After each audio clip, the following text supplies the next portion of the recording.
വണ്ടി ചെക്ക് എഞ്ചിനിലേക്കായിട്ട് വന്നതാണ്. രസപ്രവണം എന്താ വണ്ടിക്ക് വലിയ കുറവ് നമ്മൾ ടെസ്റ്റ് ചെയ്ത് നോക്കി, കുഴപ്പമില്ലാത്ത വലിയ കുറവ് കാണിക്കുന്നുണ്ടെങ്കിൽ നമുക്ക് ഡീറ്റെയിൽ ആയിട്ട് സ്കാൻ ചെയ്തിട്ട് ശേഷം ഗ്യാരേജിൽ കാണാം.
നമ്മളിതെല്ലാം വർക്ക്ഷോപ്പിൽ പോയി ചെക്ക് ചെയ്തു. ടർബോ, ഇന്റർകൂളർ, ഇൻലെറ്റ് മാനിഫോൾട്ട്, EGR, പിന്നെ DPFന്റെ വാണിംഗ് കത്തി കിടക്കുന്നുണ്ടായിരുന്നു.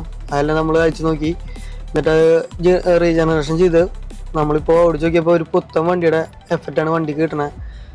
അടിപൊളിയാണ്. ഇപ്പോൾ മൊത്തം സൂപ്പർ ആയിട്ടുണ്ട് വണ്ടി.